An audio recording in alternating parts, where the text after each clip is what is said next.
Picture this. You just seen something in the sky, a glowing disk hovering silently, or strange lights zigzagging in impossible patterns. You tell a friend, maybe you post about it online. Then, a few days later, two men in black suits, with pale complexions and blank stares, show up at your door. They know things about you they shouldn't, and they really want you to stop talking. Who are these mysterious figures? Government agents? Aliens? Or just legends that grew out of paranoia? Today, we're diving deep into the strange world of the men in black. Buckle up, and hey, if a black car pulls up outside while you're watching this, let me know in the comments. Let's go back to where it all began, at least in terms of modern stories. The 1950s, the dawn of the UFO age. The world was in a strange place. The Cold War had people on edge. Spy planes filled the skies. Nuclear secrets were guarded with paranoia, and flying saucer sightings made headlines. The first famous MIB report? In 1953, a man named Albert Bender, who ran a UFO investigation group called the International Flying Saucer Bureau, suddenly shut it down.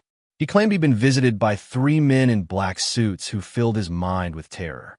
According to Bender, they didn't just threaten him. They communicated with him telepathically and left him too frightened to ever speak openly again. What would you do if someone, or something, told you to forget what you saw? Would you stay silent? Comment below. I'm curious how you'd react. Fun fact, Bender's story inspired many of the men in black tales that followed.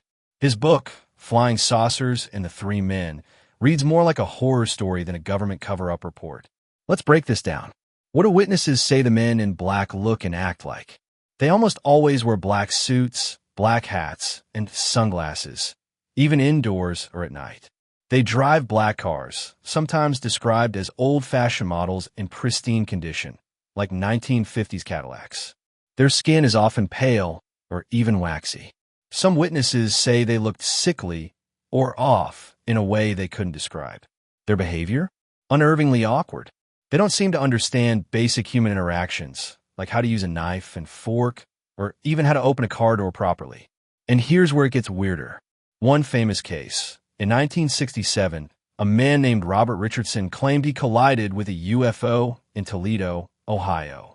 Days later, he said two men in black appeared at his home, demanding he hand over a piece of metal from the crash site. He said when he refused, they threatened his family.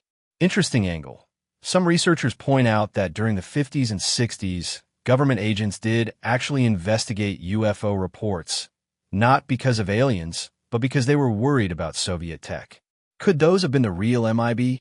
Of course, the MIB really became household names thanks to the Men in Black movies. The original Men in Black comic book was darker than the movies. The MIB weren't just monitoring aliens. They were erasing people, destroying evidence, and even eliminating witnesses if needed. The 1997 film, starring Will Smith and Tommy Lee Jones, flipped the tone to something fun and action-packed. The MIB became protectors, part cop, part babysitter for the galaxy's weirdest visitors. Did you know? The movie's famous memory eraser device, the neuralizer, wasn't part of the original folklore. But since the film's release, some witnesses now include memory-wiping devices in their stories. Pop culture influences how we remember things. Speculation Corner. Could the Men in Black idea have evolved because we needed a face for our fear of the unknown? A villain in a suit rather than an amorphous conspiracy? Let's ask a tough question. Could the MIB simply be modern mythology? In the Cold War, people were genuinely scared of secret agents, wiretapping, and government overreach. Is it surprising that shadowy figures entered our UFO stories? Some MIB encounters sound a lot like episodes of sleep paralysis, the feeling of being watched, of someone in the room, unable to move. Others could be hoaxes or misremembered visits from actual government investigators checking up on weird aircraft reports. Thought-provoking moment. What do you think? Could thousands of people across decades really just imagine the same type of visitor? Or is that too much of a coincidence? Let me know. Here are some cases you might not have heard. The Maury Island Incident, 1947. Harold Dahl claimed to see UFOs near Washington state.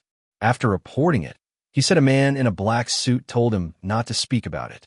Some say this was the first Men in Black report. Others think it was a hoax gone wrong. Dr. Herbert Hopkins, 1976. Hopkins was working on a UFO case when he got a call from a man claiming to be from a UFO group. Minutes later, the man appeared at his door, dressed in black, bald, with no eyebrows or eyelashes. Hopkins said the man's speech was mechanical and that he watched him vanish down the road without ever seeing him enter a car. Hopkins quit UFO research after that. Now, here's an interesting twist. What about modern Men in Black? Today, most UFO witnesses don't report visits from guys in black suits. Instead, the threats, if any, come in the form of online disinformation, strange phone calls, or hacking. Some think the MIB transformed with the times, from men in cars to bots on forums, or shadowy agencies erasing digital footprints. Hypothetical scenario. Imagine you film a UFO, post it online, and your account vanishes. Then you get a text from a blocked number. Take the video down. Would you? Let's hear your take in the comments. We can't skip over the weirdest theories. Some say the MIB aren't human at all. They could be alien agents trying to cover their tracks. Others suggest they're interdimensional beings or even artificial entities. Think organic androids. Ask your audience. If MIB are real, do you think they're human? Alien? AI? Drop your theories, wild or logical, in the comments. So, are the Men in Black a reflection of Cold War fears? Real government agents doing their job? Or a clue that there's more to UFOs than we understand? Whatever the truth is, they remain one of the most chilling and fascinating pieces of modern mythology. And hey, if I suddenly stop uploading videos after this, you'll know who to blame. What do you think? Have you or someone you know ever had a strange encounter like this? Do the MIB exist? Let's talk in the comments. I read every one of them. Like if you enjoyed this deep dive, subscribe for more mysteries, and hit the bell so the algorithm doesn't neuralize you.